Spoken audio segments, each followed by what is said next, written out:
na abertura da primavera, temos também a abertura das atividades do Marginalia, com essa grata, digamos, satisfação de ter duas tão amadas e queridas por nós e tão competentes e sempre exuberantes aí, na arte e na vida, né? Mesmo numa pandemia que traga muita peste, né, e muita angústia para todos nós. Então, eu queria primeiro, em nome do Marginalia, cumprimentar a nossa ex-coordenadora, Josimei Costa, né, do Marginalia, e a Ângela também, que está desde o início.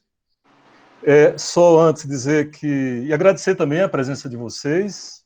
Estou vendo aqui caras diferenciadas. A Olga, fazia um tempo que eu não havia. Não sei se ela lembra de mim ainda, mas faz um tempo que... estávamos com a Josi, eu acho que a Ângela também, há um tempo atrás aqui em Natal. E outros colegas, estou vendo aqui também, o Gustavo, a Tatiana, enfim. O Buca, que grata surpresa, a Juliana. Então, sejam todas e todos bem-vindos ao Marginalia. Dizer que essa é a primeira atividade, como eu estava dizendo, abrindo a primavera, para arrancar alegrias ao futuro, como diria o nosso poeta Mayakovsky. No mês que vem, está pensado uma outra atividade também sobre a questão da cultura revolta, um pouco no gancho do livro que o Lucas e o Fagner organizamos, que é o primeiro volume da trilogia que nós lançamos pela plataforma da Amazon, em parceria com a editora Caravela, aqui de Natal. Há uma promessa, eu estou dizendo, não sei nem se eu deveria dizer isso, mas é uma promessa, possivelmente, vai depender da agenda do professor Edgar Carvalho, para em novembro a gente fazer uma conversa também com ele aqui no Marginalia. E fechando dezembro, no dia, em princípio, 18 de dezembro, com o professor e querido Hermano Machado, sobre as Confissões da Carne, que é uma conversa com o Hermano sobre o quarto volume da História da Sexualidade do Michel Foucault. Tá? Então, isso é o que está sendo programado, pensado e desejado. Isso pode se alterar até lá. Tá? Então, assim, só para dizer, nós não vamos fazer aquela programação linear, porque, pela lógica das redes, a gente comunica e depois some, né? Então, a cada mês a gente vai renovando as atividades. Mas, assim, só para dizer que foi isso que nós pensamos de atividades para o segundo semestre. Essa primeira atividade, a ideia, acho que Josi programou isso e Ângela com a Maiara, e nós soltarmos depois no nosso canal, né, do Marginalia, então vai ficar lá gravado e, portanto, uma atividade assíncrona, para depois, essa palavra é ótima, né, assim, virou moda na universidade, eu só sabia disso quando discutia Lévi-Strauss, que era a ideia da sincronicidade, lembra? Mas agora, o Jung, mas agora virou outra coisa. Mas, assim, está lá para outros colegas que não tiveram a oportunidade de assistir a Josi e a Ângela hoje, depois pegar, tá? Então, Josi e Ângela, muito obrigado, e a todos presentes, e uma boa atividade para todos nós, tá? Um beijo. Obrigada. Com vocês. Obrigada, Alex. Obrigada mesmo pelas palavras carinhosas, afetuosas, como sempre. E fico muito feliz de estar fazendo parte dessa programação do segundo semestre do Marginalia. Que a gente se aposenta, mas não deixa o Marginalia, não. O Marginalia é eterno, né, Hermano? O Hermano está ali, ele é a prova disso. Bom, a gente pensou fazer 2 momentos, né, de conversa com vocês. Num primeiro momento, eu vou apresentar algumas questões mais conceituais sobre imagem, cultura e linguagem.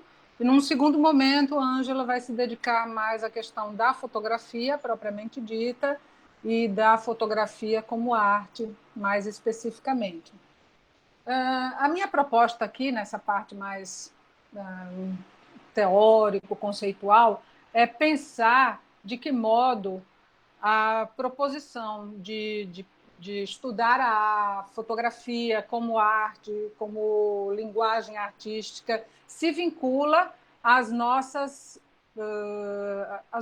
propostas de estudo do Marginalia, né? Como é que a gente trata isso, pensando a partir de uma perspectiva complexa e dos autores que a gente, em geral, estuda. Quem já está no Marginalia há mais tempo, os professores queridos Hermano, Alex, podem falar também sobre isso em outras oportunidades.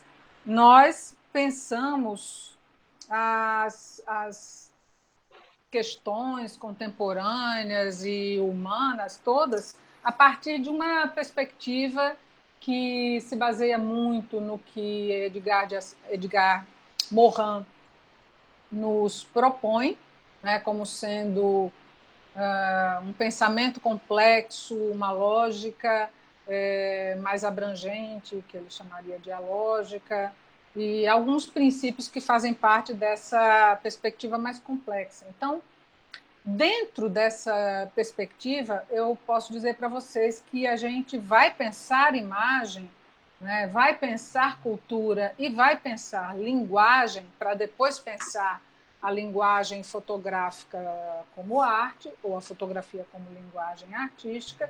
A gente vai pensar tudo isso como modos de conhecer e como modos de ser. Né? Não é só a parte técnica, não é só a parte linguística, não é só a parte epistemológica como puro modo de conhecimento desencarnado, abstrato, separado, fragmentado. Não é assim que a gente pensa. Então, é isso que eu vou tentar mais ou menos pontuar para vocês com essas noções muito rápidas do que seria imagem, do que seria cultura e do que seria linguagem, tá bem? Então, eu vou começar falando sobre imagem. Imagem, dentro de uma perspectiva, e aí estou falando por mim, né, mas eu acredito que isso represente um pouco essa perspectiva complexa que eu falei. A imagem ela vai ser apresentada aqui para vocês como um modo de conhecer e de ser, né? Com noções conceituais rápidas sobre o que seria imagem, né? Eu vou também me apropriar um pouco das abordagens da semiótica da cultura, que aqui no Brasil elas foram trazidas por Norval Baitello Júnior, né? Não uma semiótica da cultura da corrente russa, mas uma semiótica da cultura mais ampla, que abrange principalmente autores alemães, como Harry Prost, como Hanovet, e alguns tchecos, né? Como Christoph Wolff, acho que ele é alemão também, mas, por exemplo, o Wilhelm Flusser, que é tcheco. Então, dentro dessa noção de imagem que se apropria um pouco dessa dimensão, né, semioticista, a imagem ela deriva, e aí a epistemologia, desculpem, a etimologia da palavra, a palavra imagem deriva do radical latino imago, né, que significa fantasma, aquilo que não existe mais, que morreu, mas também se refere a uma simulação de algo, uma face visível de um objeto. Né? Pode ser também um percepto, ou o resultado de uma percepção, pode ser também a expressão da subjetividade. A imagem ela vai ter diversos desdobramentos ao longo dessa nossa conversa, porque a gente vai a Morin, e a imagem para Morin vai dialogar diretamente com a questão do duplo. A imagem como uma projeção, o duplo como mito, a gente vai ver um pouquinho isso mais para frente, né? Quando ele vai tratar do cinema O Homem Imaginário, naquela obra dele, que vou mostrar para vocês, porque aí também serve para quem for estudar isso de referência bibliográfica. Depois a gente pode disponibilizar nossas referências lá no próprio site do Marginalia, né, nos nossos canais de comunicação.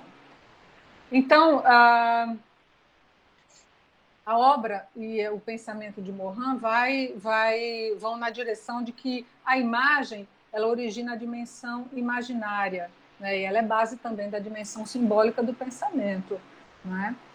E isso vai nos dar diversos diferentes itinerários para o pensamento humano. Há toda uma série de classificações que podem ser utilizadas para pensar a imagem, mas eu vou só passar rapidamente por uma delas, e essa eu também estou usando com base na perspectiva da semiótica da cultura, de que a imagem pode ser classificada e há diferentes naturezas para um mesmo tipo de fenômeno, digamos assim, que é a percepção do real por meio de imagens. Nessa perspectiva que eu vou trazer para vocês, a imagem ela pode ser classificada como endógena ou exógena. Né? Sendo a imagem endógena, aqui é mental, aqui dá origem ao pensamento, à imaginação, à representação, à simbolização. Né? Nós nunca deixamos de pensar por imagem, mesmo quando a gente está simbolizando. O pensamento mais abstrato ele teria origem também na imagem, que é mais racional, se origina nessa base imagética do pensamento. E essas imagens mentais, portanto, elas seriam todo o suporte da nossa vida psíquica, né, que se comunica com o nosso exterior, né, com o mundo, né, que forma para a gente uma noção de existência no mundo. Essas imagens elas têm ligação com as imagens exógenas, que são imagens percebidas pelos sentidos. Né? E é essa a diferença entre imagem mental e imagem de outra ordem. Né? E é bom a gente saber que uma não existe sem a outra. Né? A imagem que vem do mundo, que é a exógena, que pode ser que é física, né? Que é uma emanação direta do mundo físico e que pode ser visual, que é principalmente nela quando a gente pensa em imagem, mas ela pode ser auditiva, olfativa, gustativa, tátil. Né? Estas imagens elas só são compreensíveis para mim, só tem um sentido quando elas formam uma imagem mental. Portanto, a gente já começa a ver, e isso é também a perspectiva complexa a que eu me refiro, que não dá para pensar numa sem pensar na outra. Né? Não dá para imaginar algo do mundo exterior sem o recurso, as imagens que a gente recebe desse mundo, da maneira que for, como também não dá para pensar e representar para nosso espírito, ou até tecnicamente, que a gente vai chegar lá, mais a parte de Ângela, se a gente não tiver a imagem mental que corresponde a essa imagem recebida do exterior. Né? Então, essas imagens, as imagens endógenas e as imagens exógenas, nessa relação que eu falei para vocês, elas constituem para nós um pressuposto de que não existe sujeito sem objeto e não existe objeto sem sujeito. O que isso vai significar para a gente aqui nessa nossa reflexão? Vai significar que a imagem ela constitui o meu espírito e ela me dá, como eu falei antes, essa ponte e esse contato com o mundo exterior. O que vai constituir um universal para a gente, é um universal das imagens. É por isso que existe tanta tradição, por exemplo, na antropologia, do estudo das imagens, com Dirhan, na filosofia, Hermano é quem pode falar disso muito bem, né? Estudos sobre o olhar, porque a imagem, isso é segundo Morin, fala diretamente a natureza antropológica dos homens. Né?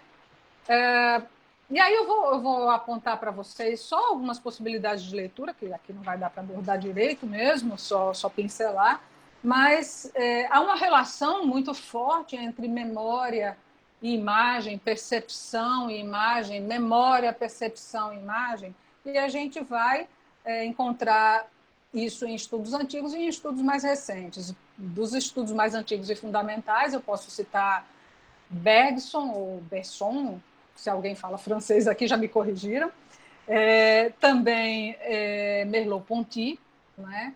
E dando um salto enorme no tempo, a gente pode dizer que, aí eu trouxe só para mostrar para vocês, é um livro muito lindo, né? A gente pode dizer que uma discussão super contemporânea sobre a imagem vai estar aqui nesse super lindo livro, que é O Mundo Codificado por uma Filosofia do Design e da Comunicação, do Willem Flusser. O Jonathan Carey também vai falar sobre a percepção e o visual. E a gente tem autores muito, muito importantes e intermediários, e eu vou tentar apresentar um pouquinho para vocês aqui, como é o caso do Jacques Aumont, ou também do Jean-Marie Schaeffer, que vão tratar da imagem no seu específico, teórico, epistemológico, e são fundamentais para quem vai estudar isso. Mas o que eu queria, nesse aspecto, ressaltar é que a memória desempenha um papel importante na percepção. Morin também vai falar sobre isso nos métodos, que toda percepção se efetiva no decorrer do tempo e que o tempo, a imagem, a memória, são noções também subjetivas e abstratas, embora nos pareçam muito concretas, né? E são interseções dos processos cerebrais de percepção e interpretação do real. Por que isso é importante? Porque uma imagem, além de uma presença, ela comporta sempre uma ausência, remete a algo que não está, onde a própria imagem se apresenta. O que significa que a imagem é muito mais do que o que ela mostra, né? E o que é esse outro que a imagem não mostra e que constitui a imagem? É assim que a imagem vai se constituir um texto da cultura, porque ela vai trazer, né, na sua percepção, na sua interpretação, ou seja, na atribuição de algum sentido àquela imagem, toda uma carga cultural, toda uma carga de significados que são compartilhados e que vão constituir a imagem que a gente percebe, que a gente entende e que a gente transmite. Certo? Passada esta rapidíssima pincelada sobre imagem, eu ia falar mais coisa, mas já vi que não dá tempo, eu estou controlando o meu tempo aqui, já foram 12 minutos, não dá tempo de falar mais. Eu vou falar sobre a cultura, né? Também quero falar algumas questões mais conceituais, dizer que a minha perspectiva ela é fundamentada principalmente em Morin, mas há também um recurso à semiótica da cultura quando eu penso no lado simbólico dessa cultura. Mas eu vou começar dizendo para vocês a perspectiva morraniana de cultura, que está aqui daqui a pouco, né? Só tô dando uma repassadinha de como se constituiu esse conceito e por que é importante falar dele para abordar a imagem fotográfica. Porque nós não estamos pensando cultura no sentido de saber ilustrado, de uma ideia formativa elitista. A gente está pensando cultura como um conceito mais antropológico e morraniano, né? Como um conjunto de saberes, produtos e técnicas que são característicos da atividade humana do mundo, no mundo, que são herdados de geração a geração, que são todo o cabedal cognitivo humano. Nesse sentido, não se justifica apresentar a noção de alta e baixa cultura, não se justifica dizer que há povos incultos, não se justifica dizer que a cultura ela é erudita ou ela é de massas, né? A gente pode se referir a essas culturas dizendo que elas têm características específicas e próprias, mas não que uma é cultura e que a outra não é cultura. Nesse sentido, nós eliminamos, mesmo quando a gente fala de arte, a ideia de que a cultura é a educação humanística ampla, acessível apenas à nobreza e à alta burguesia. E a gente passa para a ideia de cultura, se eu conseguir achar aqui onde eu separei, está aqui, a gente vai passar para a ideia de cultura como uma pré-consciência da morte que foi responsável pela instauração dessa mesma cultura para o Homo sapiens, né? Este homem que descobriu a existência do duplo, que criou a linguagem articulada, que é a nossa fala, é a nossa escrita, mas que vai dar origem à linguagem fotográfica. Linguagem que foi fundamental para a expansão da nossa cultura, a cultura humana, no planeta, né? Então, se a gente pensa a cultura dessa forma, a gente vai entender também que essa cultura ela é importantíssima para a gente estudar toda e qualquer manifestação humana, né? Não vamos usar mais do homem, não, porque ali estava homem, mas é por causa do texto original. A gente não vai pensar a cultura dessa forma, a gente vai pensar a cultura como algo que constitui o humano, que faz parte, integra a nossa subjetividade, mas que também, num processo recursivo, vai constituir a realidade da qual nós nos apercebemos, né? Então, para a gente entender um pouco essa perspectiva de Morin sobre cultura, eu trouxe aqui esse livrinho, é um livro mais antigo do Morin, mas ele é super útil porque ele vai nos apresentar a cultura de massas de um ponto de vista que nos permite conhecer o homem que essa cultura, o homem, a mulher, o ser humano que essa cultura produz. E vai nos apresentar, e eu vou usar outro livro do Morin aqui para falar um pouco dessa cultura, o cinema O Homem Imaginário, vai nos permitir pensar, por exemplo, que indústria e arte estão ligadas numa relação que não é apenas antagonista e concorrente, mas também complementar. Isso faz sentido quando vocês lembram que eu falei que não há alta e baixa cultura, não há uma cultura ilustrada, uma cultura popular em termos hierárquicos. Se isso é verdade, né, não há, então, uma indústria e uma arte que se opõem, mas que são complementares. Isso é importante, creio eu, a Ângela depois vai poder dizer, para a gente poder discutir a questão da fotografia, que é arte industrial, como o cinema, não é? Porque aí a gente vai pensar essa cultura industrial ou cultura de massas como um corpo complexo de normas, símbolos e mitos e imagens que penetram o indivíduo, estruturam os instintos e as emoções. Quer dizer, uma noção de cultura muito ampla e que realmente nos permite pensar o ser humano de uma forma um pouco mais complexa, que essa é a proposta. Dito isso, controlando meu tempo aqui, que já está avançando, eu vou passar então para a discussão do que seria linguagem, né? Nessa discussão, eu vou trazer para vocês a ideia de que, enquanto que a imagem se apresenta como um modo de conhecer e de ser, a cultura como um modo de conhecer, de ser, de transmitir de geração para geração, como eu falei, a linguagem ela vai ser também um modo de transmitir, de preservar, de conhecer e de ser. Então, vamos começar pensando, primeiro, que noção de linguagem a gente está trabalhando. Eu tenho aqui uma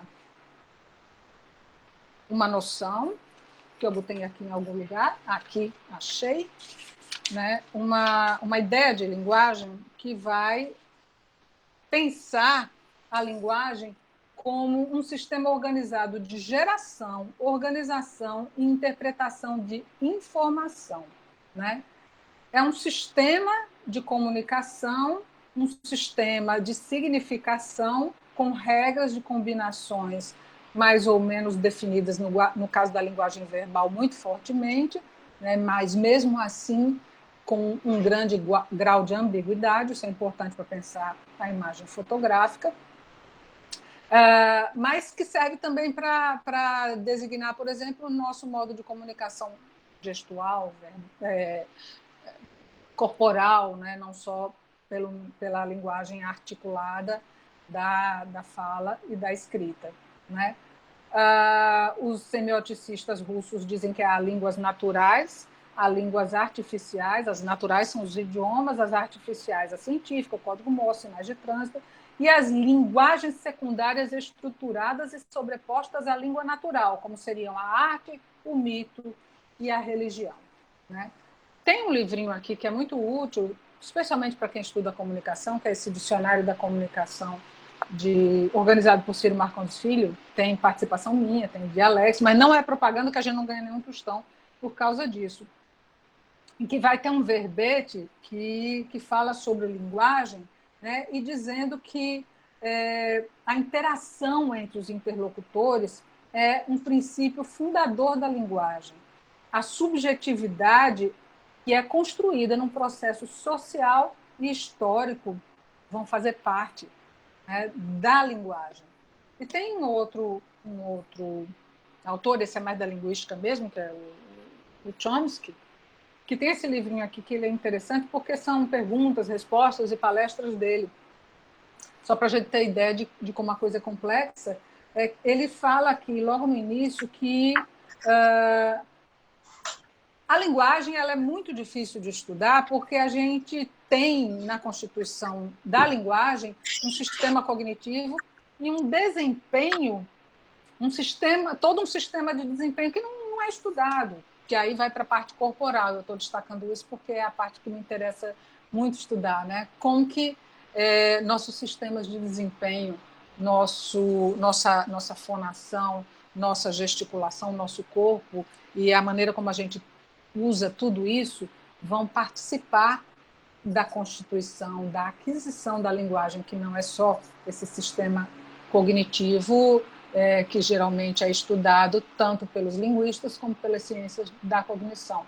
Então, a gente pode pensar que há toda uma integração que é complexa na questão da linguagem.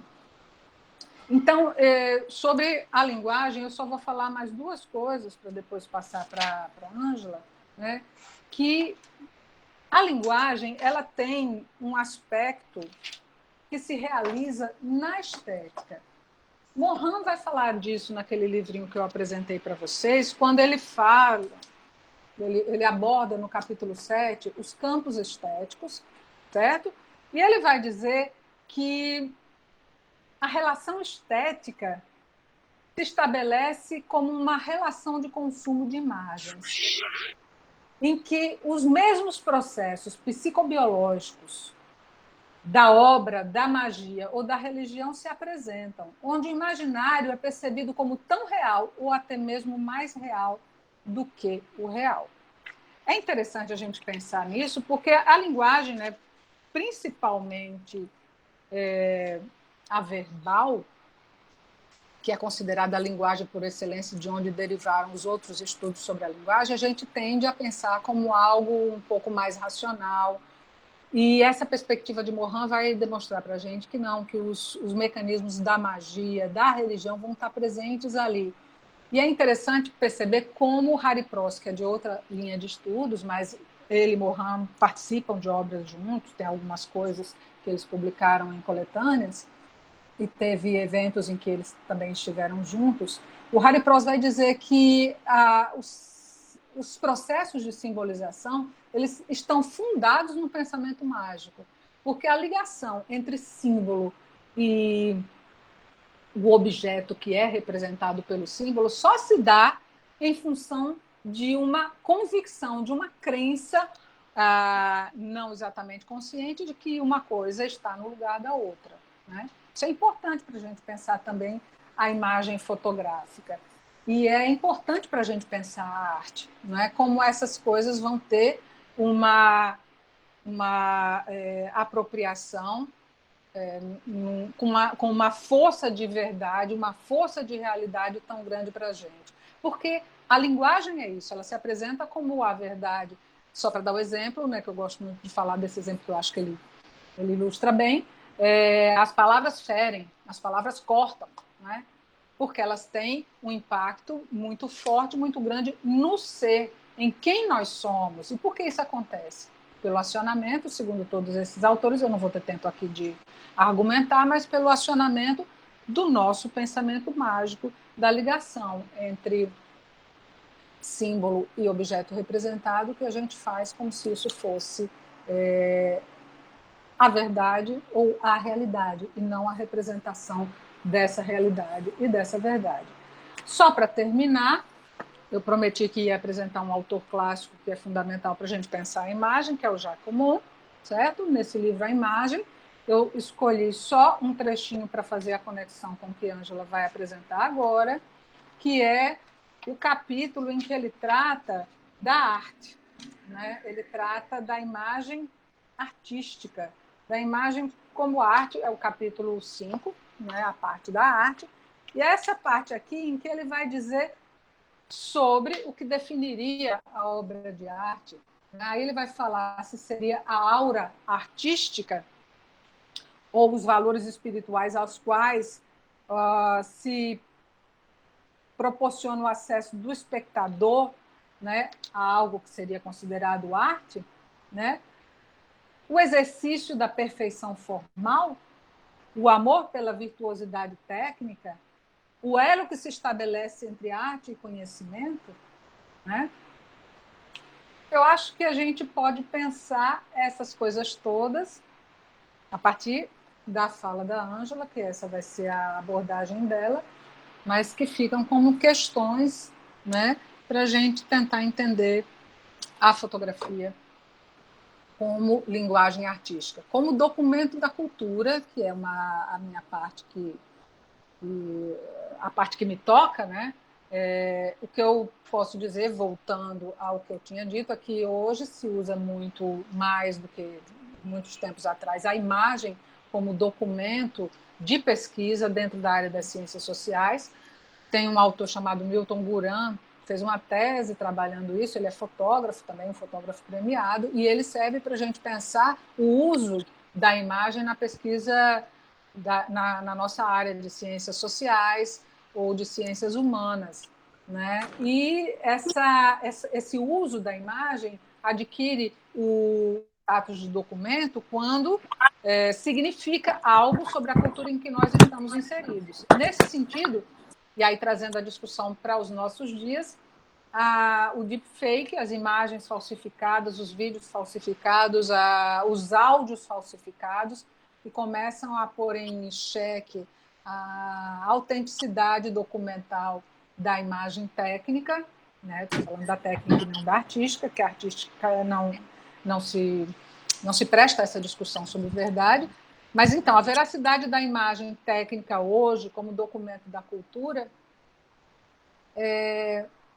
nos leva a perguntar se isso não é a representação da nossa própria verdade hoje, que, né, está sendo tão manipulada assim, pelos meios técnicos de que a gente dispõe.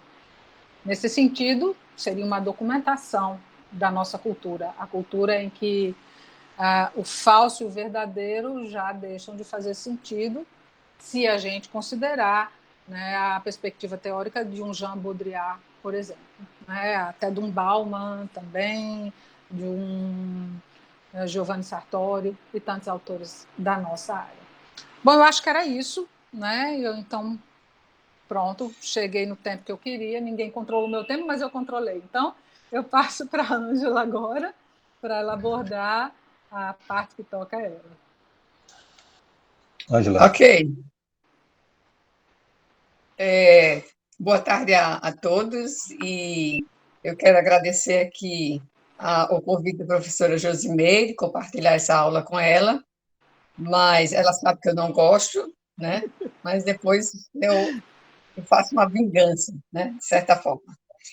Mas a parte que me toca nessas questões, depois dessa aula de Josimeire tão brilhante, são as questões da fotografia como arte, fotografia de arte, fotografia como expressão artística. Então, eu vou tentar colocar aqui algumas questões históricas, mas também questões que estão nas bordas, né? Que estão ao redor disso. Como nesse tempo a gente está muito nessas telinhas, assistindo lives, eu assisti exatamente como você já estava, como o Josmei colocou, eu estava assistindo uma live de Milton Guran, que é pesquisador e fotógrafo, e que ele começava a fala dele dizendo uma frase assim: a fotografia é um registro plástico do mundo. Uma frase curta, pequena, mas que, ao mesmo tempo, ela diz muita coisa, e ela me inspirou a construir um pouco essas questões aqui que a gente está compartilhando, né? Então, quando vou só explicar um hábito, um método. Quando eu tenho essa tarefa de construir um texto ou alguma coisa, eu me afasto, eu procuro entender essa narrativa na qual eu vou usar e como eu vou usar e quem é esse personagem e como vai ser construído, né? É como se criasse um ambiente, né? Uma produção para chegar. E eu pensei numa figura, uma figura de metáfora, né, mas uma figura que existiu real, que era a figura do rastejador.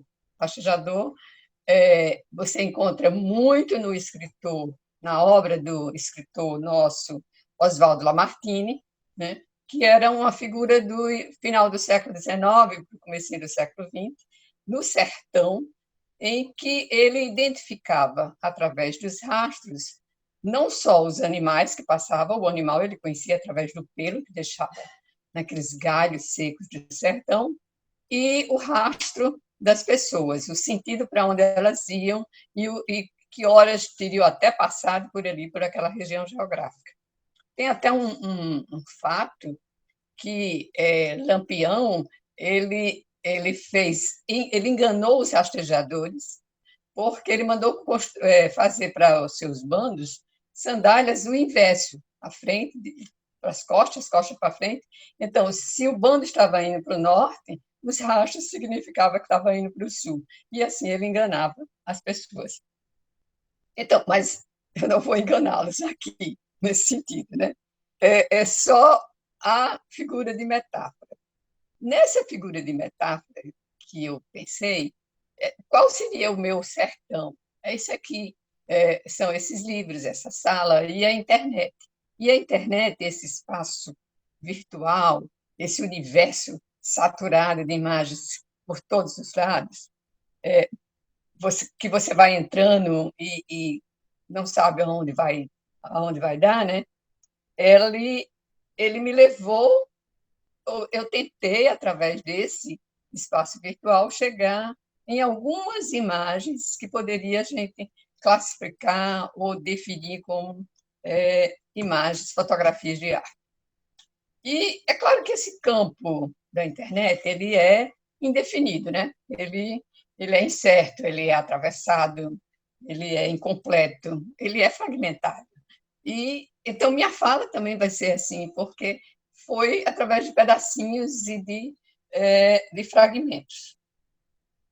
Após entender esse espaço, eu pensei, a primeira pergunta que eu fiz a mim mesma e tentei responder quando a fotografia se deixou ser contaminada pela expressão artística. Então, historicamente, né, a gente já conhece, sabe, que a fotografia foi criada em 1825. Nasceu, ela tinha uma função inicial de representação fiel do mundo.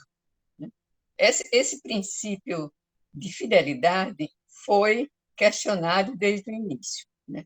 Vale lembrar aqui, eu vou colocar aqui dois fatos interessantes sobre essa questão. No livro chamado A Câmara de Pandora, do fotógrafo e escritor espanhol Joan Fontcuberta, ele questiona essa suposta representação literal e verdadeira dos fatos que foram fotografados. Vamos dizer, aí ele explica um fator bem importante. Ele diz que da guerra, antes de falar da guerra, eu quero dizer que naquela época, no início da criação da fotografia, tinha 4 pesquisadores na França que estavam pensando a fotografia. Tinha também aqui no Brasil, mas essa questão a gente não vai colocar agora. Então, era Daguerre, Talbot, Nips e Bayard, eram essas 4 figuras. Daguerre, em 1838, ele publica 2 fotos. A mesma foto, no mesmo ângulo, numa mesma janela, observando um boulevard em Paris, que era um dos mais movimentados. Então, a primeira foto está lá, vazia, onde você tem só a arquitetura. Ele sabia, tanto quanto nós hoje, que o que ele tinha de lente e de câmera para captar uma imagem, ele precisava de acima de 15 minutos para poder registrar isso, e que qualquer movimento, qualquer coisa que passasse na frente da lente em movimento, não era registrado. Então, na segunda foto, no mesmo ângulo, só que um pouco mais tarde, porque dá para notar pelo declínio da luz, ele tem uma figura humana, que é um engraxate. Engraxate sentado, com a caixinha, o cliente com o pé, e a parte da cintura para cima dessa imagem já quase não existe.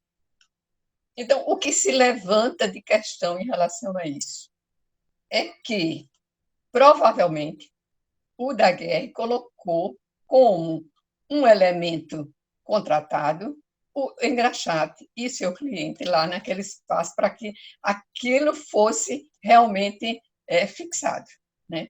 Então, o que é que entra aí nessa fotografia que estava começando com a função da mimes? Você coloca a ficção, né? Você coloca um ator dentro do processo. Então, você começa aí, a partir daí, você tem o questionamento, né? Questionamento da ficção. E Platão já havia escrito o que foi ficção para ele. Para o espírito de Platão, ele diz que ficção é algo que parece ser e que, no entanto, não é. Então, a fotografia de Daguerre, eu não sei francês, provavelmente a segunda foto é uma foto de ficção.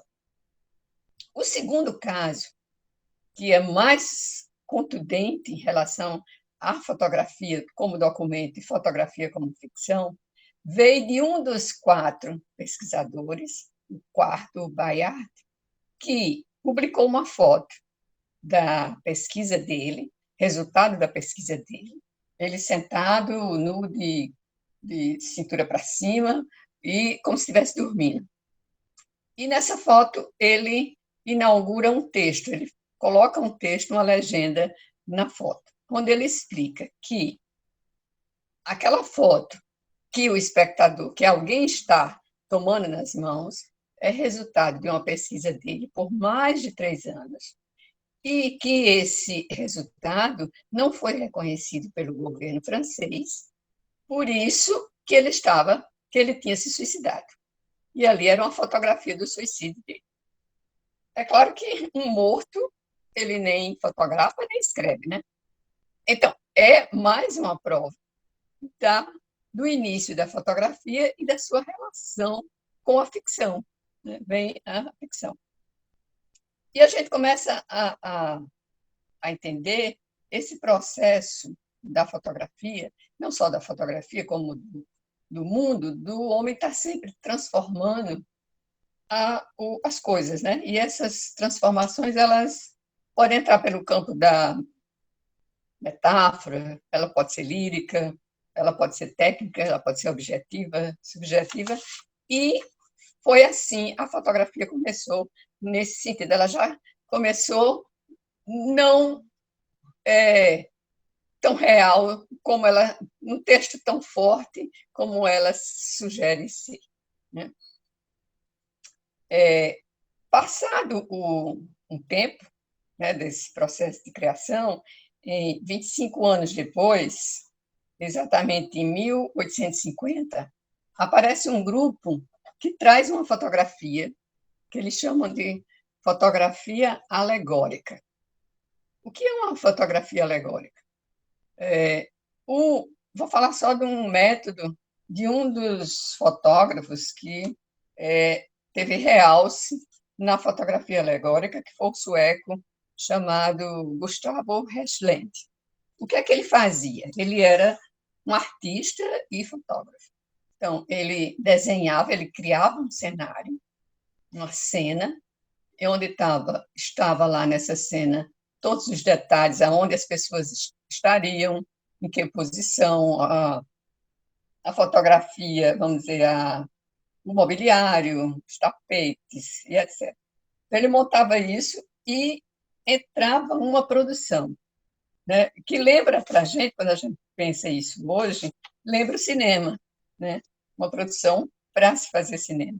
Só que o cinema não havia sido descoberto, isso era 1850, o cinema foi descoberto em 1895, né? Um pouco mais na frente. E o que essa fotografia exigia? Essa fotografia exigia ela ser reconhecida maior do que a arte. Ela teria que ser, e ela queria ser, superior à pintura. Só que ela não foi aceita, ela foi vista como apenas uma imitação da arte. Né? Mas, nesse período, aparece uma fotógrafa chamada Julia Margaret Cameron, que ela já estava assim com uns 40 e poucos anos, para a época não era tão jovem, e que ela resolve ser fotógrafa. E ela vai e faz uma foto.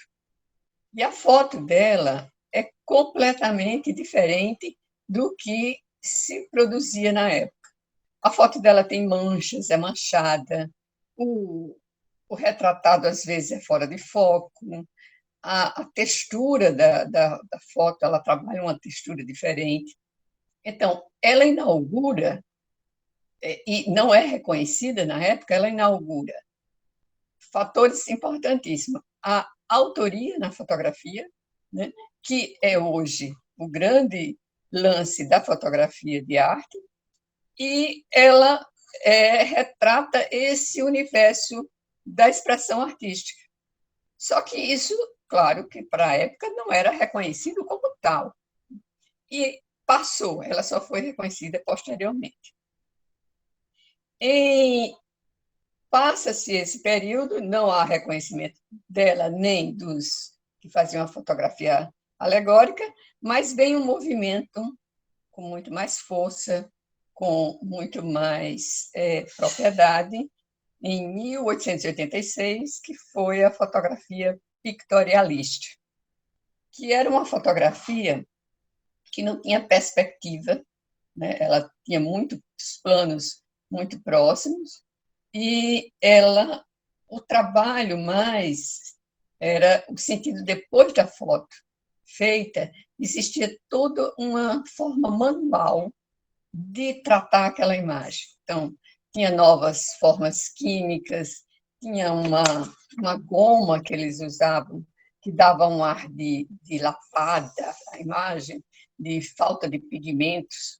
Então, era uma estética que dava à fotografia uma estética sombria, granulada, né? E tinha esse efeito decorativo. Existiu clubes fotográficos de pictorialista, nas cidades da Europa como Bruxelas, Londres, Paris, eles foram muito bem recebidos, e há uma grande exposição, que hoje chamaríamos de Bienal, em Munique, no final do século XIX, onde, dentro de um museu, junto com obras que já estavam no museu, das fotografias dos pictorialistas. Então, essa foi uma entrada quase como triunfal lá no século XIX. Então, não é novidade hoje a gente olhar a fotografia entrando nas galerias ou nos museus. Ela já inaugurou essa entrada bem lá atrás, né? Agora, nesse período, quando da fotografia pictorialista estava tomando realce, ela, ao mesmo tempo, morreu muito rápido também. Por quê? Porque estava se iniciando, na Europa, o pensamento moderno. O modernismo, ele negava muita coisa do passado, da arte do passado.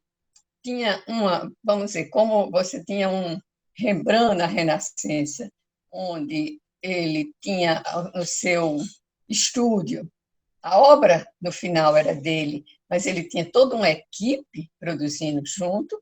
Então, esse sentido de coletividade da arte no modernismo, isso é retirado, né? E vem o quê? O sentido mais individual, o artista e sua obra própria, né? Literal, no sentido da valorização. Os movimentos de arte, eles pipocam ali, né, a semente flora de um canto e do outro. Por exemplo, em 1900, na Rússia, a fotografia de destaque era fotomontagem, né? É o que hoje também a gente já conhece bastante, só que ela tinha uma função didática, uma função de criar ou de democratizar um conhecimento. Quando, nesse período, na Alemanha, você tinha o dadaísmo, que negava as expressões artísticas que até aquele momento teriam existido, né? Você teria que pensar uma outra forma. E estava por lá um indivíduo conhecido nosso chamado Duchamp. Duchamp depois bebe dessas novidades na Alemanha e alguma repercussão na Rússia, e ele vem para os Estados Unidos. Nos Estados Unidos, nesse período, no início do século XX, tem um fotógrafo, né, e que se torna também amigo de Duchamp, chamado Stieglitz. Acho que a pronúncia mais ou menos é isso. Ele tinha uma galeria em Nova York e que ele traz a fotografia, que ele chama, de certa forma, pura, para dentro da instituição de cultura, dos museus, da galeria dele, e ele inaugura o que hoje a gente chama de Fine Art. E ele tinha como pupilo um grande fotógrafo que ele sempre, né, levou e realçou na obra, que era Paul Strand. Paul Strand fazia um pouco mais de concorrência com o Cartier-Bresson, na época, lá na Europa.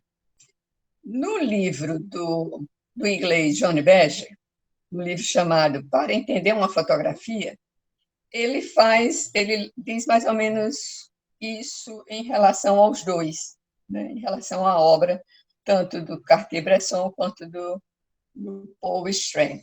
Claro que ele é muito mais apaixonado pelo Paul Strand. Ele diz: seu método, como fotógrafo, é mais incomum. Está falando do Paul. Poderíamos dizer que seu método era antítese do que Henri Cartier-Bresson. O momento fotográfico para Cartier-Bresson é um instante, uma fração de segundo, e ele tocaia aquele instante como se esse fosse um animal selvagem. O momento fotográfico para Strand é um momento biográfico ou histórico, cuja duração é idealmente medida não em segundos, mas em sua relação com o tempo de uma vida. Strand não consegue um instante, mas encoraja um momento a surgir da maneira como se encoraja uma história a ser contada. Então, começa essa fotografia, para a gente começar a entender, a fotografia narrativa, né? A fotografia que traz uma história, que conta alguma coisa, né? Nesse período, Duchamp inaugura nos Estados Unidos o pensamento da arte, em que ela não necessariamente precisava ser contemplada ou bela, ela precisava ser pensante, cerebral e uma arte de ideias. Isso foi uma revolução, né? Até hoje a gente tem consequências desse pensamento, dessa relação, principalmente a fotografia, porque esse pensamento encaixado no modernismo, ele libera todos os ismos que vieram a seguir nas artes, né? Todas as escolas de arte que apareceu, e a fotografia, ela também entrou com dois fatores. Ela entrou com o fator autoral e com a ideia, com a narrativa. Ela podia estar contando uma história, e ela podia fazer o que Bayard fez lá atrás, né? Ela usava uma legenda, ela começava a se sustentar através de um texto. E esse sustentar através de um texto vai de encontro com o que popularmente se diz: uma imagem vale mais do que 1000 palavras. Não, a palavra está sempre ali dando também suporte, tanto dá suporte à arte contemporânea, como dá suporte à fotografia de arte. Porque muitas das fotografias de arte, né, popularmente a gente olha e não entende que você só vai realmente compreender a partir de um texto. onde você vai entender o que é que aquele fotógrafo, o que aquele autor daquela imagem quis dizer. E o texto nos guia muito bem sobre isso. Então, o que é que a gente tem? Tem uma escritora chamada Charlotte Cotton, que ela escreveu um livro exatamente chamado A Fotografia como Arte Contemporânea. E como é que ela define essa fotografia de arte contemporânea? Abre aspas. Estamos vivendo um momento excepcional para a fotografia, pois hoje o mundo da arte a acolhe como nunca o fez e os fotógrafos consideram as galerias e os livros de arte o espaço natural para expor seu trabalho. Ao longo de toda a história da fotografia, sempre houve quem a promovesse como forma de arte e um veículo de ideias, ao lado da pintura e da escultura. Mas nunca essa perspectiva foi difundida com tanta frequência e veemência como agora. Atualmente, a aspiração de muitos fotógrafos consiste em identificar a arte como território preferencial de suas imagens. Está bem resumido o que seria hoje a fotografia de arte. Mas eu trago dois pensadores, só para atrapalhar um pouco e não ficar tão linear, que é o alemão Aby Warburg, também eu não sei se a pronúncia é essa, eu não sei alemão, mas ele foi um historiador importantíssimo. Ele, para quem quer estudar a arte, teoria da arte, é necessário passar por Aby Warburg. Porque o que foi que esse sujeito fez? Claro que a teoria é muito mais complexa, né? Eu estou colocando aqui uma síntese, um resumo, de um pedacinho, como seria.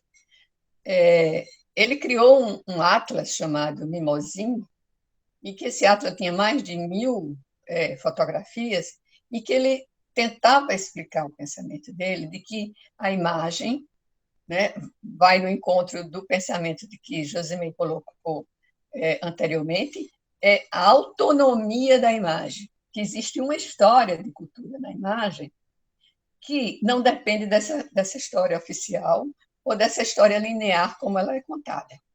Então, ele encontra um gestual numa obra na Renascença, e esse mesmo gestual de imagem, esse mesmo rastro como rastejador, ele encontra numa peça nos Índios, no México.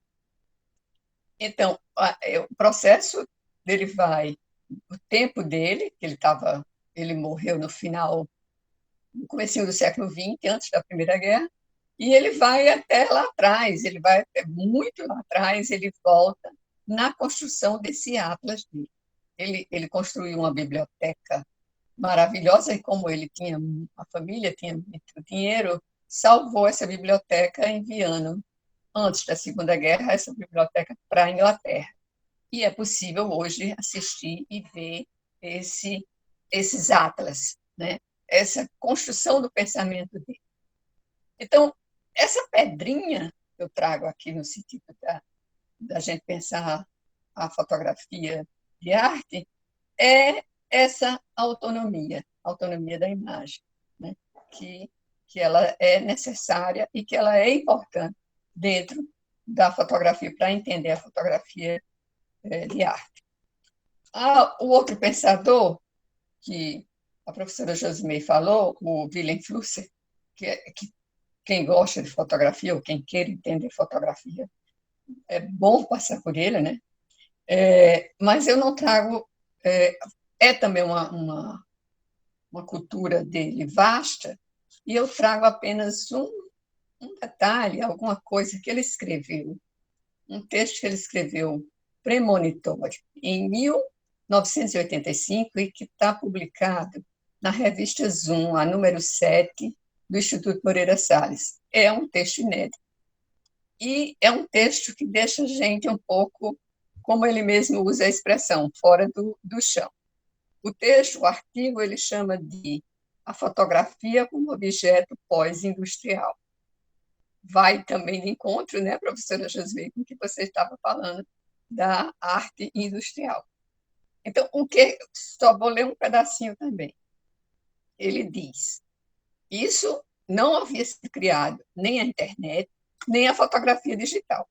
E ele diz: as fotos estão prestes a migrar de seu suporte material para o campo eletromagnético, a abandonar sua química.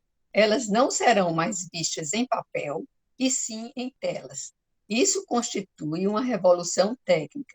E, em essência, todas as revoluções culturais possuem a base técnica, exatamente como a gente já foi colocado aqui.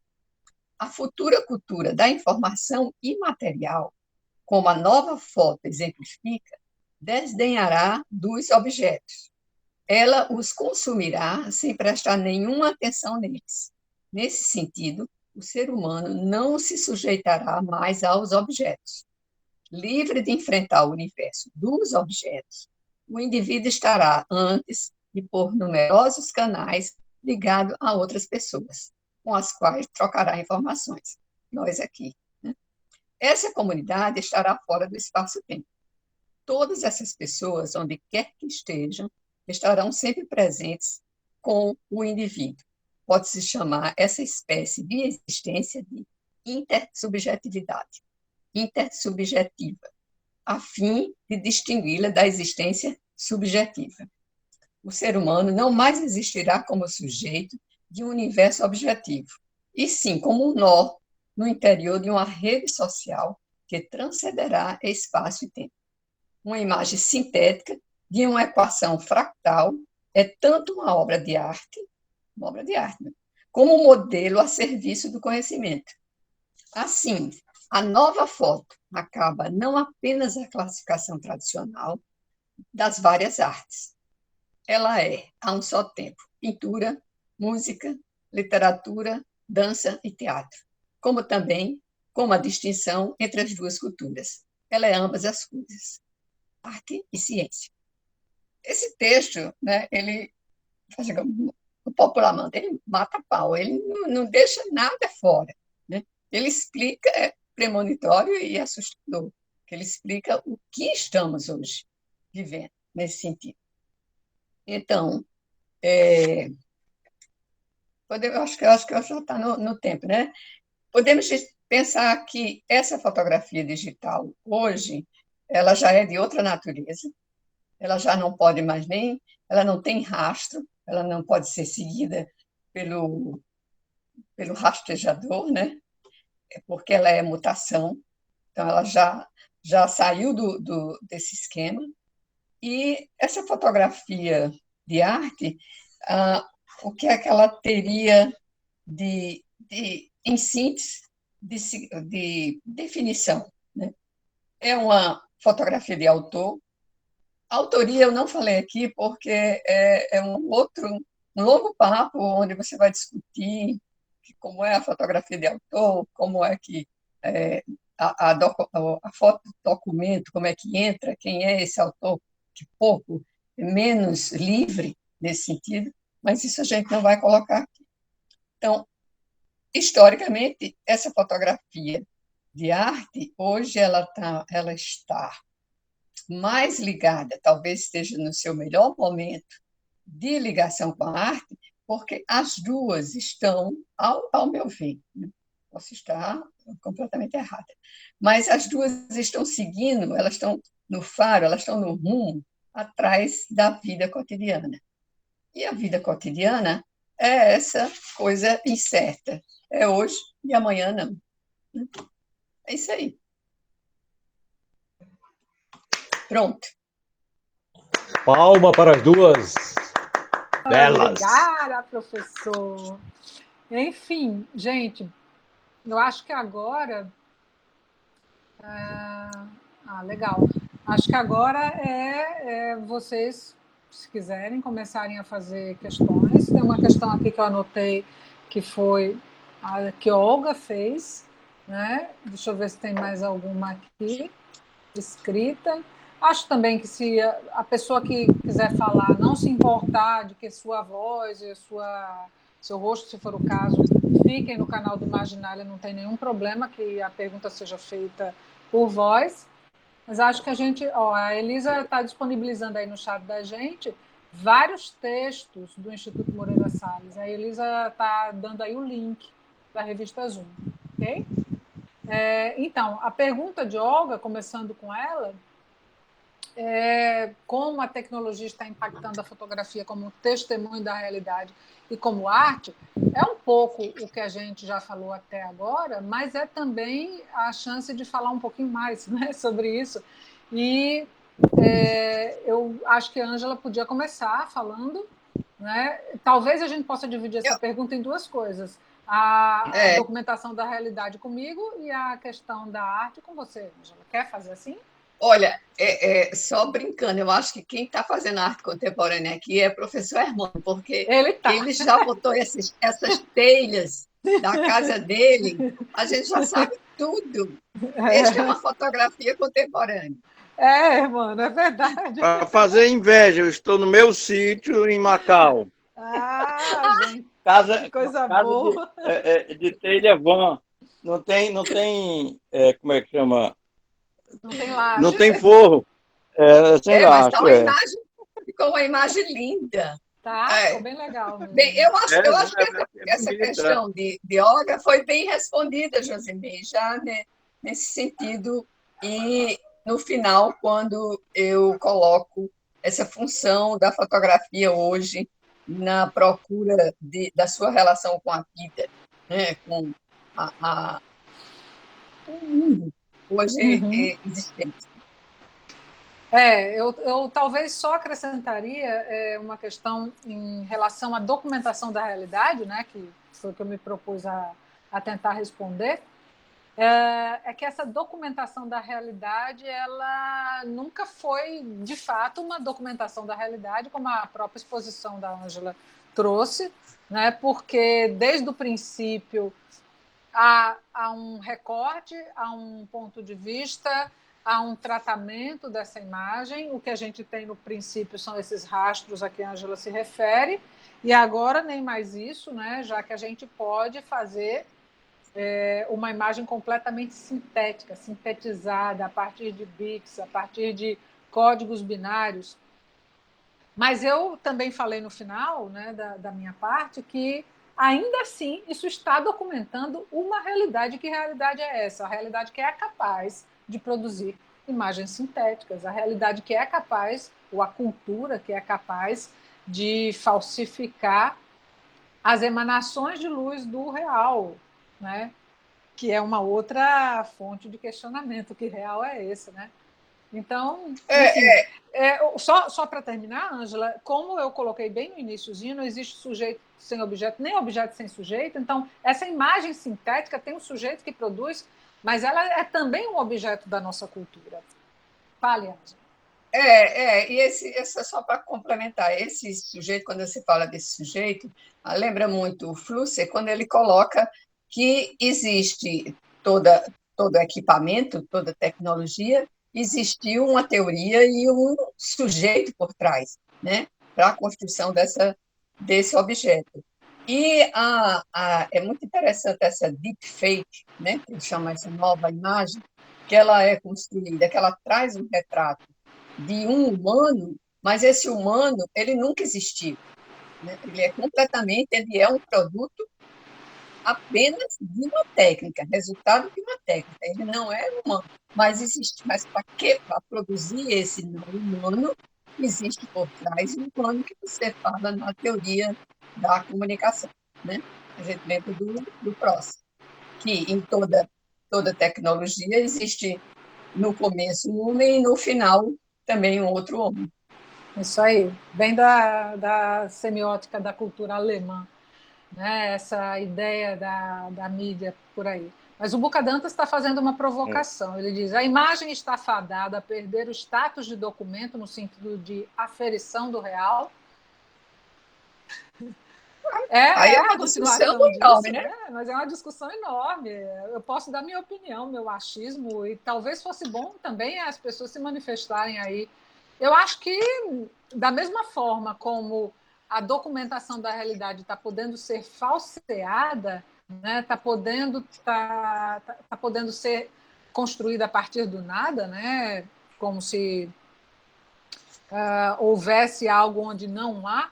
Eu acho que as técnicas de aferição da veracidade documental daquela imagem ou de consenso sobre o que socialmente é considerado verdadeiro também vão se modificando.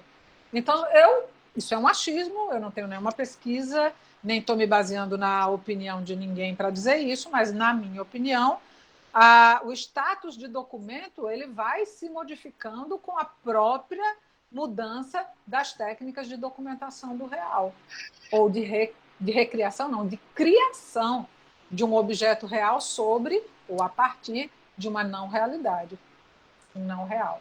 O que é que vocês acham? Oi. Josi, hermano, eu gostaria de interferir aí inclusive nessa questão que o Lucas colocou, que é o seguinte, que você me lembrou aí, os filósofos que trataram da questão da imagem, da fotografia e tal, e eu estou o tempo todo me lembrando do Walter Benjamin. Sobretudo aquele famoso dele, a obra de arte na época da sua reprodutibilidade técnica. Né? O texto do Walter Benjamin coloca uma questão que hoje, se antes era crucial, hoje é mais ainda, que é a questão da perda da aura. Uma coisa é você saber que lá no Museu do Louvre existe uma pintura chamada Mona Lisa. Só que antes da reprodução técnica, você só podia ver essa figura ou essa obra de arte se você fosse ao Louvre. Hoje em dia, qualquer criança, né, razoavelmente instruída, ela vê N reproduções da Mona Lisa, inclusive algumas reproduções, digamos, caricaturais, né, etc. Bom, então, é o que o Walter Benjamin chama de perda da aura. Uma coisa foi o concerto de música dirigido por o Chopin ou por qualquer outro fulano. Só que hoje em dia você tem essa mesma partitura que foi interpretada lá no final do século XIX, gravada em N discos de DVDs, etc. Então, essa perda da aura virou contra a própria fotografia, que é o aspecto que a Ângela lembrou aí no final da intervenção dela. Quando você digitaliza a fotografia, né, a fotografia perdeu a aura, porque você não sabe mais quem é o autor, porque eu posso modificar, eu posso interferir na fotografia, ou eu ou qualquer outra pessoa, e posso divulgar essa interferência. Então, o conceito de aura do Walter Benjamin, né, é um conceito que tem uma atualidade cada vez maior, no meu ponto de vista. Porque se antes você estava tirando a aura das outras artes, né, da pintura, da escultura, da música, etc., né, você agora tem uma perda de aura da própria fotografia, né, na medida em que a fotografia não é mais técnica, né, ela é digitalizada, e na digitalização você tem N formas de manipulação.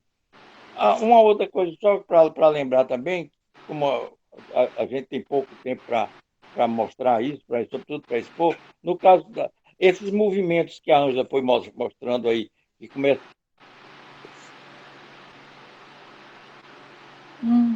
lá em 1800 de Bresson, muitos desses movimentos são consequências de avanços técnicos, né, da fotografia, tanto dos equipamentos fotográficos, né, das máquinas, etc., como também da parte técnica, né, de sensibilização de filmes, a forma de revelar, etc.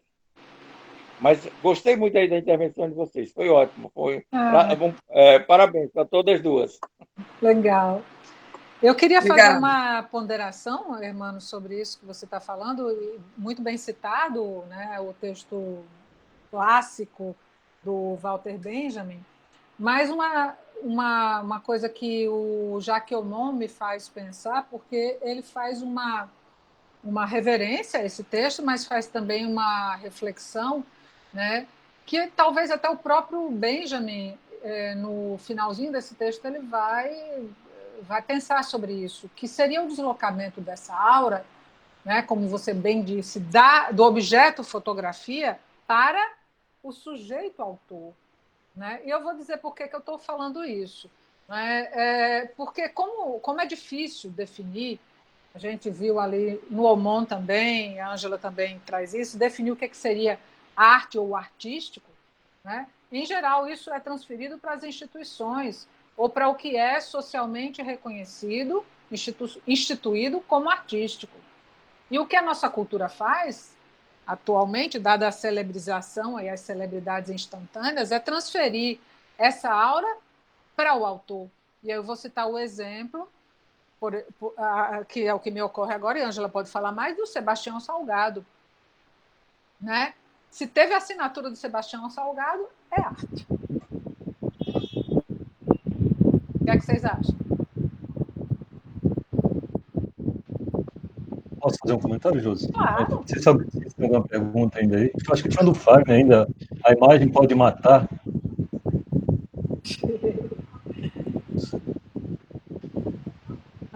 Isso é a pergunta? Onde é que ele fez essa pergunta? Não está aqui, não. Está lá, escrito. Se a imagem pode matar... se pode matar ou não. Vai, Ângela, quer começar? Vou começar. Bom, posso colocar enquanto vocês pensam? Claro, claro. Não, primeiro assim, dizer que ótima, né? O jeito suave e contundente das duas apresentarem aí uma discussão tão, no fundo, muito abstrata, né? Porque teoria da imagem, etc., trazendo fotografia, mas, bom, nós estamos num grupo também que trabalha com reflexão. E também, eu acho que questões super pertinentes sobre o que é a estética mesmo hoje, em particular da fotografia. Josi, eu estava pensando aqui nessas duas exposições que você colocou sobre a imagem como as imagens endógenas e as imagens, a segunda imagem que você falou, que são as imagens exógenas, né? Quer dizer, portanto, o dentro e o fora. Eu estava lembrando do Morin lá no pensamento do Passeio do século XX, que ele diz que, quando ele fala da percepção do real, que ele diz que todo e qualquer real é uma tradução mental. Então, essa tradução ela pode ser, portanto, é uma percepção, né? Portanto, a percepção é uma tradução daquilo que eu fantasio do que é real. É nesse sentido que é muito interessante essa colocação, né? Portanto, aí já não tem mais o dentro e o fora. É um sujeito que tem, digamos assim, as imagens mentais, como você mencionou, mas ele tem a experiência dele no mundo. Ele pode delirar ou não, ele pode, porque a fantasia é sempre da ordem, né, da criação e da ficção. Então, a fotografia, como diz, eu achei legal essa definição da fotografia como ficção, né, é sempre uma fantasia. Então, não tem a dimensão do real também na fotografia, por mais visível que ela seja, né, porque ela é sempre arte, é uma criação. Então, assim, eu estou colocando isso para conversar com você o seguinte: aquela ideia de que existe o fora, existe o dentro, parece-me que hoje, para pensar a imagem, né, e não estou nem falando de excesso de visibilidade, etc. Assim, eu acho que é uma teoria que não sustenta mais. Eu era muito convencido antes da teoria do Deleuze e do Guattari, e também do Foucault com a ideia do fora, e Deleuze e Guattari com a ideia da dobra. Depois com o Luiz Sloterdijk, acabei com essa história, porque o Foucault e o Deleuze e o Guattari dizem que nós somos o sujeito é resultado das dobras de fora, das dobras do exterior. E, portanto, vai formando a sua intimidade. O Sloterdijk disse, não. Ora, se os sujeitos constituem individualidade, não existe o sujeito individualmente, ele já nasce acompanhado, né? Portanto, ele é individualizado culturalmente. O que é fora e o que é dentro? Que ele tem uma intimidade, que na psicanálise talvez fosse o self, né? Não sei se tem alguém da psicanálise aqui, alguém às vezes tenta traduzir isso. Tinha, a Andréa Clara saiu, mas... a ideia da estimidade, por exemplo, no Lacan, que é uma ideia interessante também pensar, enfim. Mas, primeiro isso, as imagens de fora e de dentro. E a última coisa, assim, então achei isso muito, muito legal, do ponto de vista da gente olhar o que é, por exemplo, uma deepfake, distinguir ali que você tem ali na realidade, do ponto de vista ético, em relação à questão da verdade, e aí não se trata de um delírio, né? Ou de uma tradução, como diria Morin, do que é o real. Se trata de uma falsificação mesmo do real. Portanto, é um problema ético, é um problema político, é um problema contemporâneo, né? É uma falsidade. E aí a narrativa sobre a verdade, como imagem mental ou não, é talvez um sintoma do contemporâneo, né? Quer dizer, como é que eu transvalorizo e transfiguro o real com a narrativa da verdade? Né? Não estou falando nem só do Bolsonaro, estou falando assim do que é o... Né? Então, assim, o cinismo de mentir, o cinismo de apresentar... Você pode pensar as imagens da Segunda Guerra, ou então as imagens nas ditaduras todas, comunistas e ditaduras também capitalistas, não. Todas foram uma ficção. Você pegar as imagens do nazismo, em geral, você tem uma ficção, portanto, um delírio racional organizado. Então, aquilo é real ou não é? Não é, foi uma ficção, né, digamos assim, ideologicamente interessada de como se apresentar. E, como fenômeno contemporâneo, assim, sobretudo da aura, né, da ampliação da fotografia ou da grande escala da imagem no mercado, eu acho que talvez seja um grande desafio para a gente, assim, porque mesmo uma imagem em grande escala, e eu concordo com você, eu sou mais simpático com a sua interpretação do texto do Benjamin, eu acho que, claro, os autores escrevem, né, mesmo um texto clássico, mas tem o seu tempo e são circunscritos.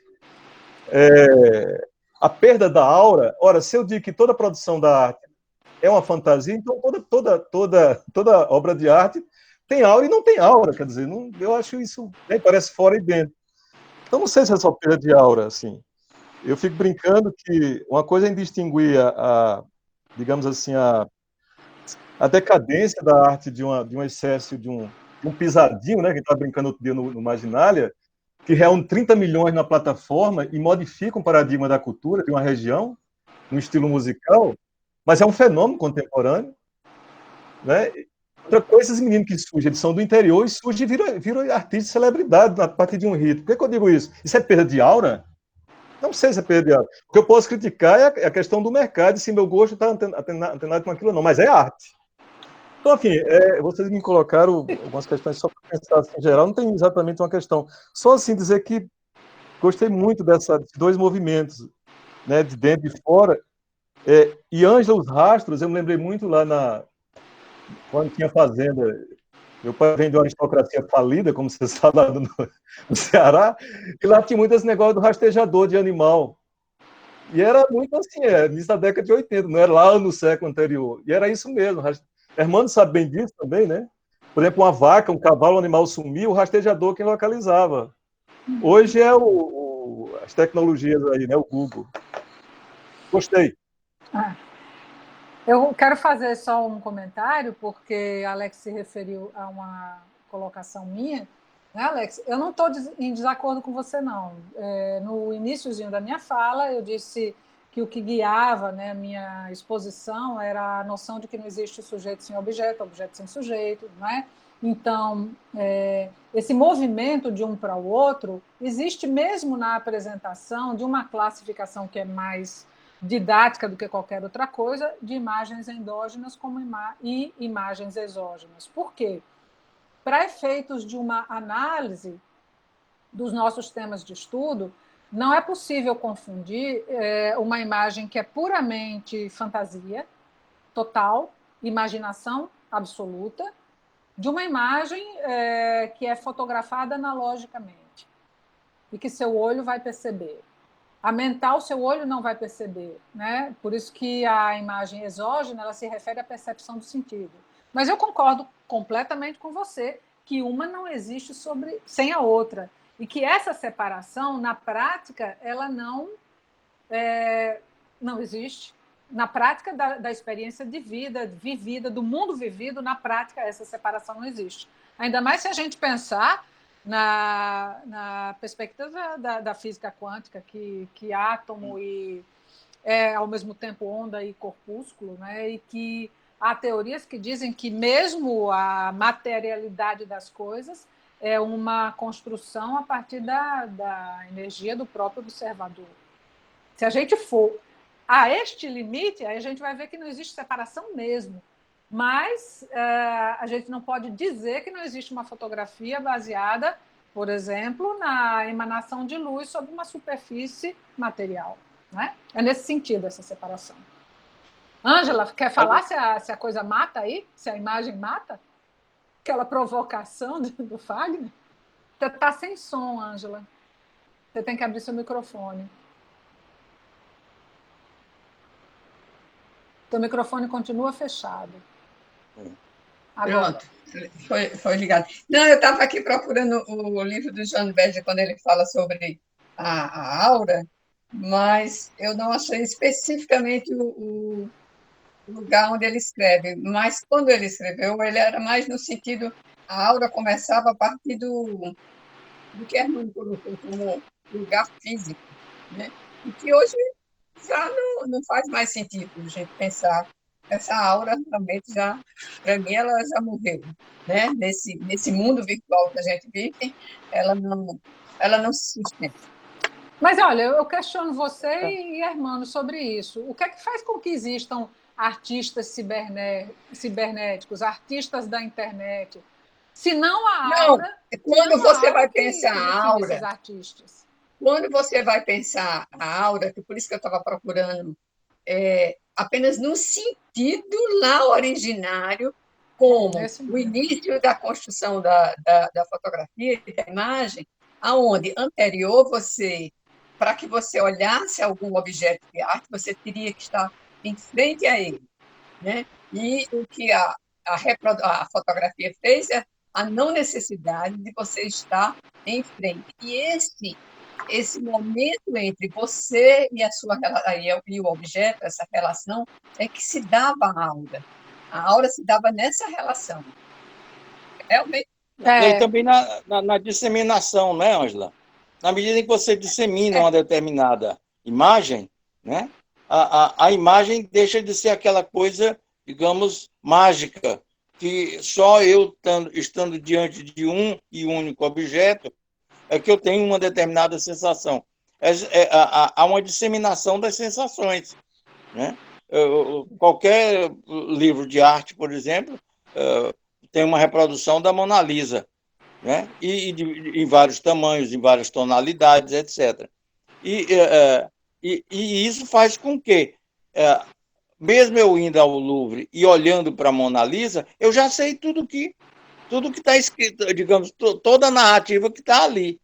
Né? Você já antes foi da consumido fotografia, por ela, né? Por essa imagem. Isso. E antes da fotografia, isso era impossível. Porque ou eu ia lá ao Louvre e olhava para aquele quadro, ou eu ia lá para o Museu do Van Gogh e via as pinturas dele, ou eu não via, eu não tinha emoção. Né? Aquele quadro do Van Gogh em que ele corta a orelha e ele mesmo se pinta com a orelha cortada, que tem um impacto enorme sobre as nossas percepções, os nossos sentimentos, etc., nossas emoções, você não, só tinha se você fosse lá à Holanda. Hoje em dia, não. Você pega qualquer obra de arte, você tem lá, sobre o Van Gogh, está lá, várias reproduções. É nesse sentido que o Walter Benjamin fala de perda da aura. Quer dizer, aquela coisa mística do objeto inalcançável está na sua casa, está na sua estante. E hoje em dia, com a Tasken, a preços razoavelmente baixos. Olha só, a Elisa quer falar uma coisa aí? Fala, Elisa. Oi. Deixa eu abrir aqui. Estou meio descabelada, deixa eu abrir aqui a câmera. O que eu acho curioso da fotografia é que quando ela surge, eu até adorei essa coisa histórica que a Ângela fez. Quando a fotografia surge, ela meio que surge mais como uma técnica, e a sensação que eu tenho é que ela surgiu meio que como impostora, né? Ela surgiu, não era considerada uma arte, era considerada mais uma técnica. Tanto é que o pictorialismo, acho que ele vem meio que para reforçar essa ideia, porque os fotógrafos tentam se aproximar da pintura para se apegar a uma arte que já era consolidada, né? Então a pintura já estava ali consolidada, então os pictorialistas eles trazem, né, para dentro da fotografia um pouco dessa noção da pintura, e tanto é que não durou muito tempo, logo depois, como a própria Angela falou, né, foi meio que abortada aí pelo modernismo, e acho que levou um tempo até a fotografia ser considerada mesmo, né, uma expressão artística, uma linguagem que é uma linguagem pessoal. Isso. E eu acho que tem também o lance, assim, eu achei super interessante essa comparação do Paul Strand com o Bresson, porque o Bresson me incomoda um pouco esse lance de que algumas pessoas até hoje trazem esse lance do instante decisivo, que é super importante para a fotografia, e eu acho que a fotografia já se libertou, pelo menos deveria ter se libertado disso há um tempo, né? E muitas pessoas seguem nesse método de que a fotografia é esse instante decisivo, esse documentarismo, que é, né, tipo, tanto é que tem muitas pessoas que são meio que seguidoras aí de Cartier-Bresson nessa visão. E eu acho que a fotografia ela é muito mais libertadora, assim, né? Ela é uma linguagem pessoal. Eu acho que assim como a gente, com o passar dos anos, a gente vai ensinando, né? Essa semana a gente estava lendo um texto até numa das aulas com o Josenildo sobre corpo e tal, falando sobre o gesto, né? Que os gestos, eles não são assim, a gente não tem um livrinho ensinando, quando você tá feliz, você tem que pular, você tem que sorrir. A gente vai aprendendo o gestual junto com as pessoas que a gente convive, né? E a fotografia, acho que ela tem um pouco disso também, né? A gente aprende vendo, a gente aprende fazendo, no geral, né? E algumas pessoas vão por esse caminho de tentar aprender a técnica, de entender quem que está fazendo, o que está sendo feito. E no final das contas, eu acho que a fotografia é uma grande linguagem, que é uma forma da gente se expressar, assim como a arte, é uma forma também da gente tentar suspender esse universo que a gente vive, né, de criar um novo mundo através da fotografia. E independente de como você quer utilizá-la, se vai ser pelo documentarismo, né, enfim, se vai ser por uma expressão que está aí para questionar a realidade, criar uma outra. E só para finalizar, retomando um pouco dessa questão do Sebastião Salgado, que a professora Josmeik falou, né? Assim, acho que a obra de Sebastião Salgado é uma obra importante, relevante, mas que tem muitas questões que precisam ser tratadas, assim, né? É um cara branco que entra nesses universos diferentes, né? Exóticos, e aí fotografa e vai embora. E tem imagens lindíssimas, né? De povos e, enfim, acho que tem essa questão mais antropológica também. Mas, assim, eu acho que como objeto de arte, eu tenho muitas questões em relação ao trabalho de Sebastião Salgado, porque ele é um cara que tem essa função ali, né? De um registro, claro que ele cria muitas vezes um cenário né, de um grupo, de uma etnia, e por nos ser estranho, né? Traz essa questão enfim, dessa coisa impressionante, assim, que a gente vê, é tudo tão lindo, o preto e branco, né, que tira das cores a questão que nos aproxima um pouco da realidade, então é meio que uma grande ficção também, assim, o que ele cria. Bom, é isso. Acho que isso Você traz de tem que ver novo a também com a questão do que é percepção, arte, né, né? Jô? Oi? Diga, Armando. Ela tem que ver também com a percepção. Você fotografa e quando você expõe a sua fotografia, né, nem que seja para seus amigos, etc., as pessoas vão perceber de uma forma diferente do que você fotografou, né? Tem um artigo, eu estou procurando me lembrar, que talvez a Ângela saiba quem é. É um fulano que ele fez. é, Ele fotografou, fez um álbum, etc, etc. Aí depois ele pegou esse livro dele e foi ver as coisas que estavam fotografadas e que não eram intenção dele fotografar, mas que estavam lá nas fotografias dele. E aí ele fez um outro trabalho, né, sobre o próprio álbum dele. Quer dizer, quando você fotografa, você tem uma intenção de fotografar um determinado objeto, uma determinada pessoa, uma determinada cena. Depois que você fotografa, tem uma porção de outros elementos que não estavam na sua percepção e que as outras pessoas vão perceber, vão entender. Eu não me lembro quem foi o fulano, mas talvez a Ângela saiba. Não, eu só queria concluir um pouco nessa, para a gente pensar, essa questão de Alice falou e Armando continuou, a gente ter o cuidado de pensar no autor.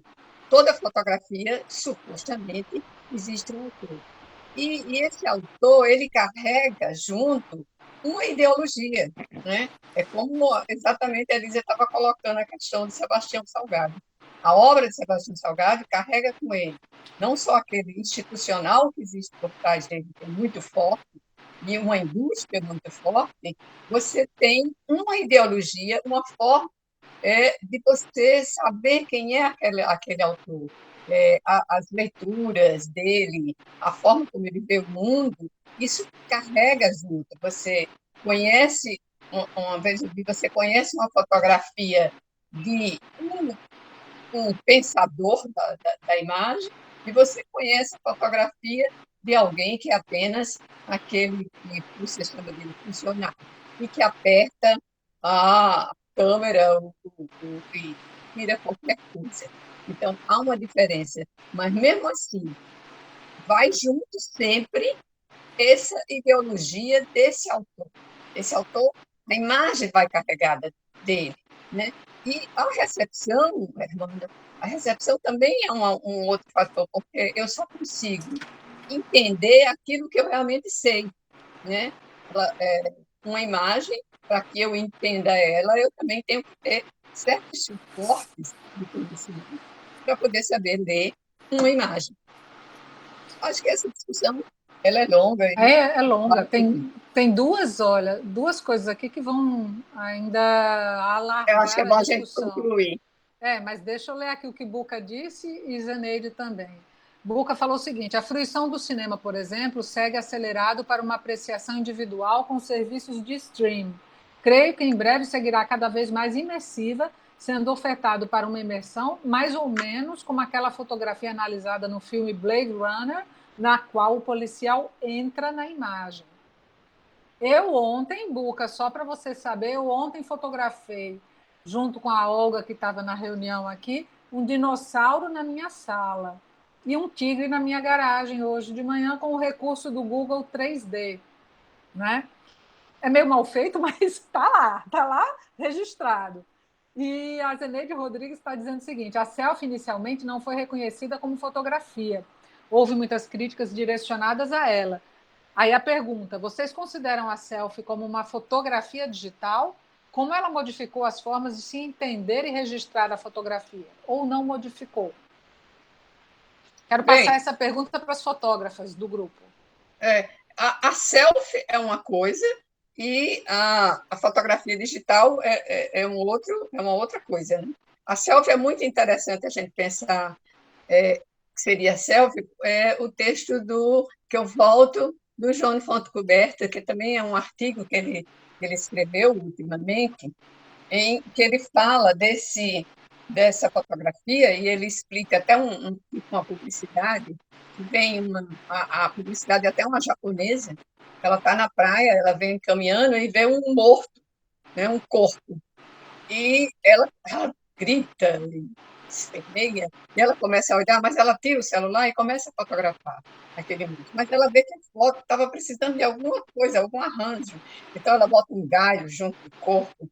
Mas na terceira tentativa, ela se coloca, ela vira a câmera e ela bota selfie, e ela faz a selfie como ela teria que estar dentro desse, vamos dizer, você não só registra mais o real, mas você tem que estar dentro desse suposto real. Eu acho que por aí essa discussão. Com relação à selfie também, eu acho curioso porque acho que a primeira selfie que se tem notícia é de um cara que acabou se metendo na fotografia, um americano, e ela é tão antiga quanto as primeiras fotos da guerra. É uma foto de 1939, o nome do cara era Robert Cornelius. Eu até li depois de muitos anos numa revista fazendo referência a essa selfie. Eu até posso depois lhe mandar, Zenine.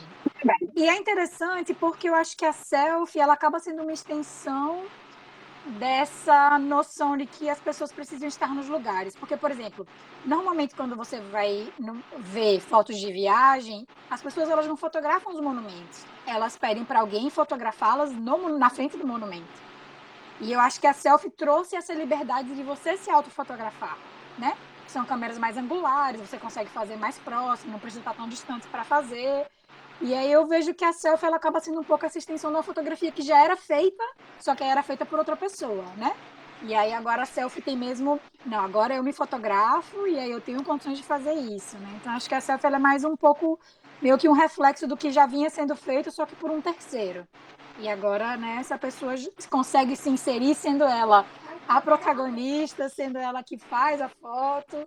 Então acho que é um pouco disso, assim, a selfie ela é só meio que uma continuidade das questões técnicas que permitiram com que a pessoa fizesse a sua própria foto, né?